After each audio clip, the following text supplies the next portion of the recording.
So ayan, good morning. So ngayong araw po ay pagpatuloy ko ang aking paglilinis, di ba nung nakaraan na udlot. So ngayon ko siya tatapusin, no. Ayan po, ibababad ko muna yan. Oh, aba. Pati ito po ibababad ko na rin to. Ano, bababad ko na rin sa Clorox to. Ito oh. Jilo. Ano, gusto mo ibabad kita sa sa Clorox? I-John-Drox kita, Jilo? Ha? Jilo. Jilo. Aba? Jilo, tingin ka dito. Dito oh. Ay, babay na. Babay, sama ka sa akin? Tara na. Alis tayo, Jilo. Tara na, sama ka? Sama ka? Mabilis po yan pag narinig niyo sama tapos nakita niyo yung tali niya. Mabilis po yan. So, ibababad ko muna siya, no?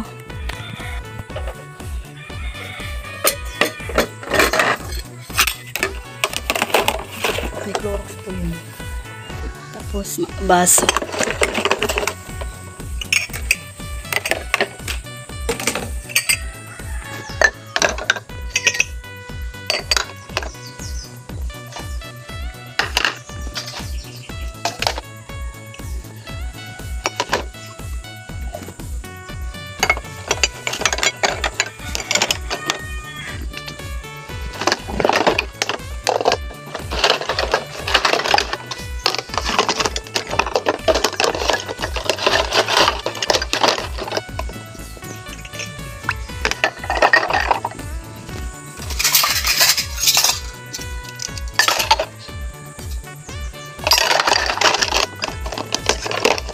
Hindi kasya. So, yan na muna. Hindi kasya, guys. So, ito, natira pa. Pati ito. Yan. Hindi rin kasya to. So, mamaya na. Oh, bakit ka nakatalikod? Tignan mo naman ang likod, ay. Napakadugyot, ay. So, ibabad muna natin dyan, oh. So, dito, tapos na rin ako dito maglinis. Dyan na po. Ayan. Tapos na po yan. Dito na lang. Alis ka dyan kasi nasisipa kita dito. Itong bintana na lang to. May lumilipad oh. Tsaka yan, ayusin ko pa yung guys, nahulog, pambihira yan. At syempre itong rice cooker, no, inano ko na rin kasi dadalhin to sa Tyson para po may pagsainan din.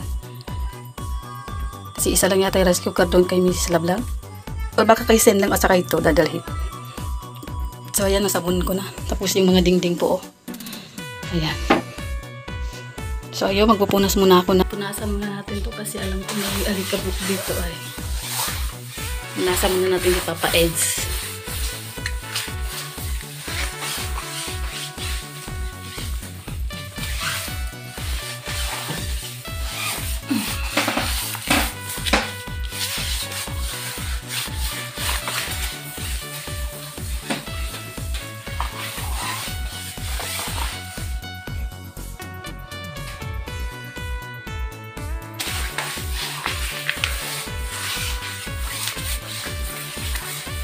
Natanggalin ko muna siya.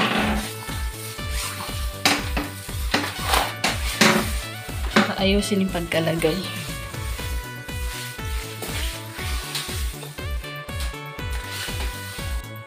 Ang pangit na nung nawala yung tarpaulin, kaya talagang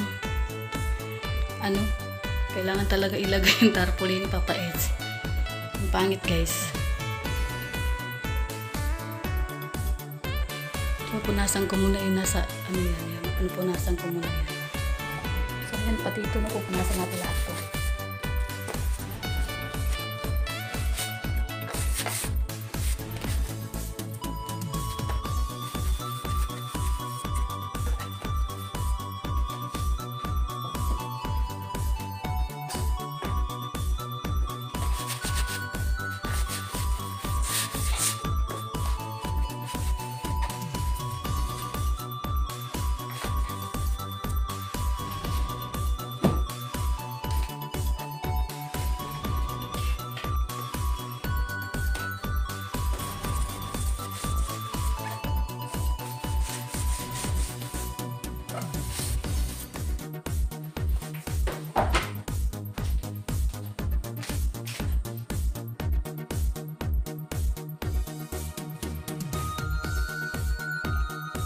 So, ayan, tapos na natin yun. Yun kasi napunasan ko na yun, pero pupunasan ko pa rin siya ulit. Ayan, ang init. Grabe. Pati po ito, pupunasan din natin ito. So, ayan, no, tapos na tayo. Pati sa taas po ay iwalisan natin yan. Tapos yun, tinaas ko po yun. Sa side po yun ay nakahiga. Pero linagay ko sa upuan. Teka, nagsura. Bihira. So, ayan. Imamap na lang natin to. Lalagyan ko ng Clorox, no? Kasi yung garapata baga. Ang garapata kasi dito na lang kusang lumalabas dito sa mga dingding. Sa totoo lang po. Ewan ko kung ano ba meron. Siguro ay dahil sa maraming aso sa labas at pusa. At saka ano, medyo luma na rin kasi. Siguro yung dati nakatira dito is nag-alaga ng aso. So, kaya maraming garapata. Tapos meron dito dati na aso na sobrang daming garapata. Siguro naiwan. Pero namatay na po yun. Kasi binubuhusan po nila ng mainit na tubig. Kawawa rin yun. Ginamot ko yun pero nung umuwi kami ng Cagayan is na ano siya. Napabayaan. Kaya yun, pagdating namin, butot balat na lang siya ulit. At hanggang sa ginamot ko ulit, pero hindi ko na nakaya. Hindi na kaya. At bumigay na rin siya. Ayan, tapos na po tayo mag-map, no? Ayan, tinabi na natin yan. Okay na yan. At ito, itutuloy natin. Dito naman tayo sa mga plato. Sa akin na babad.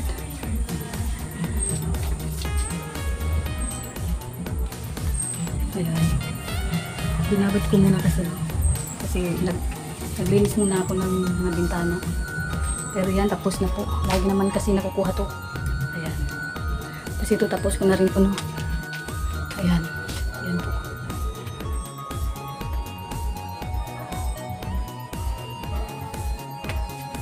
Yan o, suka. Suka.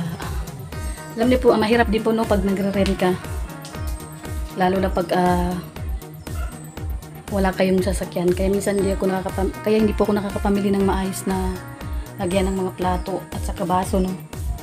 Kasi po yun to iniisip ko. Pag halimbawa, umuwi na kami sa Cagayan, mahihirapan na baga maghakot. Di ba po, kaya ano. Ito po talagang inano ko na lang, pinikit ko na yung mata ko dito kasi kailangan ko talaga itong dryer. So, ito meron din pala ako ginawa dito sa CR. Ayan. Di ba? Linipat ko po yung mga sabon dyan. Tapos yung bumili ako na yun. Kasi parang ayoko talaga yung may sagabal sa saig. Opo, parang ayoko talaga po yun. Kaya ginawa ko po, gusto ko na sa taas lahat. Yung mga gamit ko sa CR. Kasi talagang ayoko talaga yun. So yun, bumili ako ng yung mga nakahang. Ayan po, no. So ipagpatuloy natin dito, no.